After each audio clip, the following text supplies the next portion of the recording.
So welcome back to my channel degree maths tips Telugu.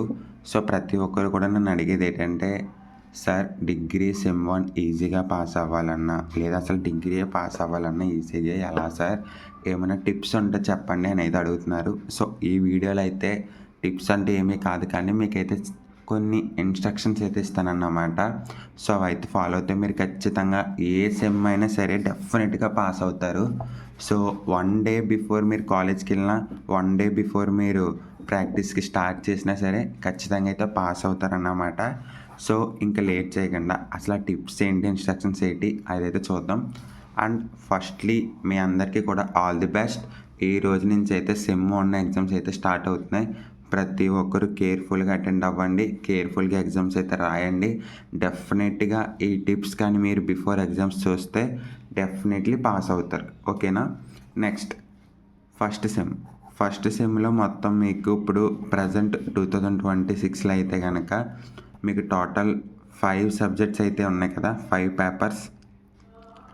So అది వచ్చేసి మీకు languages 2, skill 1 and next major subjects 2.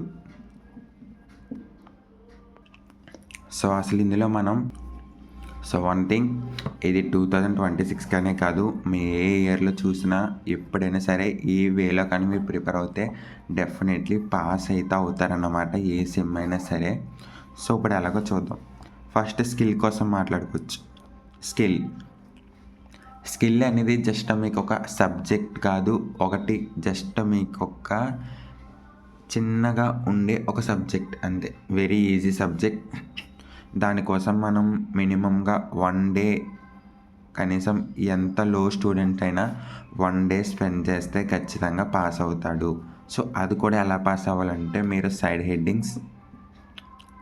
Headings main and క్వశ్చన్లో ఇచ్చిన మ్యాటర్లో మీకు ఎగ్జాంపుల్గా మీ టెక్స్ట్ బుక్లో లేదా మీకున్న మెటీరియల్లో కానీ 1 పేజ్ ఆన్సర్ ఉంటే కనుక అందులో మీరు ఒక 3-4 లైన్స్, మహా అయితే ఒక 5 లైన్స్ గుర్తుపెట్టుకొని మిగతా ఇది రాసి మిగతాదంతా మీరు ఓన్గా రాసుకుంటే మీకు డెఫినెట్గా 10 మార్క్స్ క్వశ్చన్కి కనీసం మీకు 7 మార్క్స్ అనేది డెఫినెట్గా వేస్తారన్నమాట.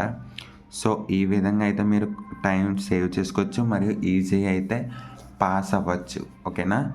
నెక్స్ట్ మనం మాట్లాడుకునేది స్కిల్లో షార్ట్ క్వశ్చన్స్కి మీకు చదవాల్సిన పనే ఉండదు. మీరు ఎప్పుడైతే ఎస్ఏ క్వశ్చన్స్ చదువుతారో దాని నుంచి మీకు ఆటోమేటిక్గా షార్ట్ క్వశ్చన్స్ అయితే వస్తాయి. సో డెఫినెట్గా ఇంకా మనకి షార్ట్ క్వశ్చన్స్ కూడా కవర్ అయినట్టే, కాబట్టి ఎస్ఐ క్వశ్చన్స్ చదువుకోవాలి. అది కూడా 4 to 5 లైన్స్ డెఫినెట్గా సైడ్ హెడ్డింగ్స్ చదవాలి. దాన్ని బట్టి మీరు ఓన్గా రాసుకుంటే డెఫినెట్లీ పాస్ అవుతారన్నమాట. ఓకేనా. నెక్స్ట్ స్కిల్ అయిపోయింది కాబట్టి ఇప్పుడు లాంగ్వేజెస్ చూద్దాం. లాంగ్వేజెస్లో మనకి మొత్తం 2 ఉంటాయి. కొంతమందికి సంస్కృత్ ఉండొచ్చు, కానీ కొంతమందికి తెలుగు ఉంటుంది. Telugu, English. So Telugu pass అవ్వాలంటే మీకు ఈజీగా ఒకటే, 1 డే బిఫోర్ మీరు చదివినా కానీ ఒకటే, పాఠ్యభాగ సారాంశం అని అయితే ఉంటుందన్నమాట. సో అది ఒక్కటి చదువుకొని వెళ్తే మీకు డెఫినెట్గా ఆ లెసన్లో మీకు 50 to 60% కవర్ అయిపోయినట్టే 1 క్వశ్చన్తో. అండ్ ఇంకొక దుక్కున ఉంటాయి, పాఠాన్ని క్లుప్తంగా వివరించండి అని ఉంటుంది. ఆ క్వశ్చన్ మీరు చదువుకున్న 80% మీకు షార్ట్ క్వశ్చన్తో సహా, ఎస్ఐ క్వశ్చన్లతో సహా అన్నీ కవరప్ అయిపోయినట్టే. మీకు ఏదైనా కానివ్వండి, ఎగ్జాంపుల్గా రాముడి గురించి రాయండి అని ఉంటే ఆ క్వశ్చన్ కూడా ఎస్ఐ క్వశ్చన్లో ఉంటుంది. నెక్స్ట్ సీత గురించి రాయండి అని 2 షార్ట్ క్వశ్చన్లు అనుకుందాం. కానీ ఈ 2 మనం చదివి టైం వేస్ట్ చేసుకోకుండా జస్ట్ సారాంశం అనే ఒక్క క్వశ్చన్ చదివితే ఆ 2 క్వశ్చన్లు కూడా డెఫినెట్గా ఇందులో ఉంటాయి అన్నమాట.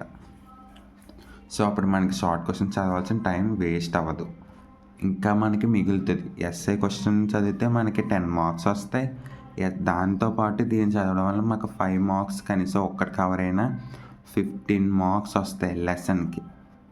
సో ఇలా చూసుకుంటే మనకి మినిమంగా ఒక 3 లెసన్స్ అని మనం ఇలా చదువుకుంటే 45 మార్క్స్ డెఫినెట్గా వస్తాయి. ఓకేనా. అండ్ నెక్స్ట్ చూసుకుంటే కనుక గ్రామర్లో మనకు బేసిక్స్ తెలుసుకున్నా సరే మినిమంలో మినిమం 20 మార్క్స్కి గ్రామర్ ఇచ్చినా మనకు అందులో 10 మార్క్స్ వచ్చినా you definitely pass, definitely. And next paragraphs ఇస్తారు. పారాగ్రాఫ్లో 5 మార్క్స్కి ఉంటాయి, ఐ థింక్ 8 మార్క్స్ 10 మార్క్స్ కూడా ఉంటాయి సమ్టైమ్స్. మినిమం మనం 10 మార్క్స్ వేసుకున్న పారాగ్రాఫ్ రాసినందుకు, భావన రాసినందుకు. మీకు పద్యం వచ్చినప్పుడు ప్రతిపదార్థాలు అడిగినప్పుడు ఆ పద్యంలో ఉన్న వాట్స్ ఈక్వల్ టు వాట్స్ రాయాలి. ఎగ్జాంపుల్ పద్యం చూసుకుంటే ఉప్పు కప్పు రంబు అని ఉందనుకుందాం. సో ఇలా పద్యం అయితే ఉందనుకోవచ్చు. సో ఇప్పుడు దీంట్లో ఉప్పు కప్పు ఫస్ట్ వాట్ తీసుకో, ఉప్పు కప్పు ఈక్వల్ టు ఉప్పు కప్పు. సో ఇదే ప్రతిపదార్థం అన్నమాట. దానికి ఇలా రాసుకుంటే మనకి మినిమంగా 10 మార్క్స్కి మినిమంలో మినిమం 6 to 7 మార్క్స్ అయితే డెఫినెట్గా వేస్తారు. మీరు ఫుల్గా రాయాలి. ఫస్ట్ పద్యం రాసి చేస్తే కనుక మీరు డెఫినెట్గా అయితే పాస్ అవుతారు. Next English is very easy. మీకు మొత్తం 10 ఎస్సేస్ ఉంటాయి. డెఫినెట్గా 10 ఎస్సేస్ అంటే మీకు ఆప్షనల్ 5 అన్నమాట. సో ఈ 5 ఎస్సేస్ చదువుకుంటే మీరు ఇంగ్లీష్ పాస్ అయిపోయినట్టే. సో ఇంకా no doubt, no instructions, no rules, no anything, nothing to anything say. So డెఫినెట్గా మీరు 5 ఎస్సేస్ చదువుకుంటే లెసన్కి 2 ఎస్సేస్ ఉంటాయి. ఐ థింక్ 2 ఎస్లో మీరు 1 ఎస్సే చదివితే చాలు. లెసన్కి 5 units 5 essays 5 into 10 50 marks. Definitely goal achieve, pass, no doubt. గ్రామర్కి వస్తే కనుక మీరు గ్రామర్ ఈజీగా చేయగలరు కాబట్టి నో ప్రాబ్లం. 20 మార్క్స్ గ్రామర్ మీరు మినిమంలో మినిమం 10 మార్క్స్ వచ్చినా మీకు అట్లీస్ట్ 60 మార్క్స్ అయితే వస్తాయి అన్నమాట 70కి. సో ఇంకా చాలు డెఫినెట్గా. అండ్ నెక్స్ట్ మేజర్ సబ్జెక్ట్లో మనకు మెయిన్గా కావాల్సింది 5 యూనిట్స్ అయితే ఉంటాయి ప్రతి ఒక్కరికి. సో 5 యూనిట్స్ ప్రిపేర్ అవ్వాలా 1 day బిఫోర్ అవ్వదు కదా బ్రో అంటే 3 యూనిట్స్ తీసుకోండి. 3 యూనిట్స్ అయితే మీరు ఫుల్ ప్లెడ్జ్గా కానీ ప్రిపేర్ అవుతే కనుక మీరు డెఫినెట్గా పాస్ అవుతారు. లేదంటే ఈ 3 యూనిట్స్లో మీకు రిపీటెడ్ క్వశ్చన్స్ అయితే ఉంటాయి. సో ఆల్రెడీ మన ఛానల్లో కూడా ఉన్నాయి, చెక్ చేయండి. సెమ్ 1 కావాలంటే రిపీటెడ్ క్వశ్చన్స్ ప్రిపేర్ అవుతే మీరు డెఫినెట్గా మీరు 5 ఎస్సేస్కి కనీసం 3 అటెంప్ట్ చేసిన, దాన్ని బట్టి మీరు షార్ట్లో ఒక 4 రాసిన డెఫినెట్గా you will pass major subjects. So డెఫినెట్గా పాస్ అవుతారన్నమాట. ఐ థింక్ ఇంకా మీకు డౌట్ ఉంటే కనుక previous year 2 years model papers అయితే ప్రిపేర్ అవ్వండి. మోడల్ పేపర్స్ డెఫినెట్లీ మీకు అందులోంచి మినిమంలో మినిమం ఒక 3 ఎస్సేస్ అన్న 2 షార్ట్స్ అన్న డెఫినెట్గా వస్తాయి. So you will definitely pass surely, no doubt. మీరు పక్కా అయితే ఎగ్జామ్స్ పాస్ అవుతారు. ప్రతి ఒక్కరూ నిరభ్యంతరంగా వెళ్ళి రాయండి. All the best everyone, all the best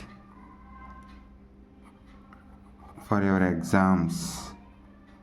so ఇవైతే మీకు యూజ్ అయినాయని నేను అనుకుంటాను అన్నమాట. సో కొంచెం ఫాస్ట్గా చెప్పాను ఎందుకంటే మీ టైం వేస్ట్ అవ్వకూడదు ఎగ్జామ్స్కి వెళ్ళేటప్పుడని. సో ప్రతి ఒక్కరు ఇవన్నీ ఫాలో అవ్వండి.